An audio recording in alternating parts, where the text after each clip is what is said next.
The AP poll for the next college football season just came out, and I had a few thoughts on it. First off, a couple funny things. Michigan got one first place vote, which is hilarious because they're ranked 8th. I assume that some media member is either a Michigan alum or they just assume the defending national champion needs to get a first place vote in the preseason poll. But regardless, it's crazy that even with a first place vote, they still fall to 8th. Like to think that they'd probably be closer to 10 or 11 if they didn't have that vote. Also, Alabama is top 5 despite not having Saban this year. Of course, they still have a lot of the same guys from last year, and I think they're still going to be pretty good. But it shocks me with a guy like Saban leaving that this many media members wanted to vote them in the top 5. I'm not going to say they don't deserve to be there, but it was just shocking to me. Also, Penn State at 9. I kind of thought Penn State was going to be a little bit higher going into this year.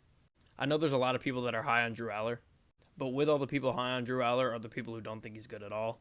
And I guess that kind of evened itself out in the poll and they fell at 9. Ole Miss is sitting at 6th.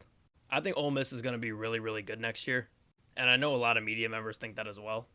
Which is why it was pretty shocking to me that they fell behind Bama in the AP poll. Some teams that I think are really getting the respect they deserve is Clemson and Mizzou. Mizzou had a phenomenal year last year, and they're poised to be one of the better teams in the SEC. And it shows as they're the 4th SEC team on this list sitting here at number 11. Klubnik is back for another year here at Clemson. And although they had a pretty shaky year last year, they weren't horrible. I think a lot of people are a little bit too hard on Dabo, and I get it because he's kind of an annoying guy. But he's still a legendary college football coach, and I think this is going to be a solid Clemson team. Going more towards the bottom here, it was funny to me to see Texas A&M sitting here at 20. They of course fired Jimbo Fisher last year and hired Mike Elko.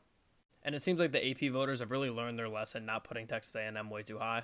They're going to have another great recruiting class coming in, but let's see if they can actually make some wins out of it this time. As far as teams that didn't make the top 25, Auburn is a little bit confusing to me. They had a great transfer class and a great recruiting class, and it seems like Hugh Freeze is starting to figure it out there. I expect Auburn to be ranked in the first few weeks of the year.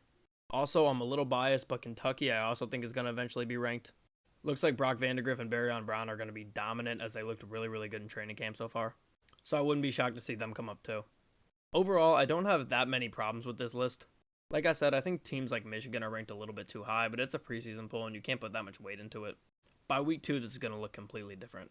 But let me know your thoughts on the preseason AP poll in the comments.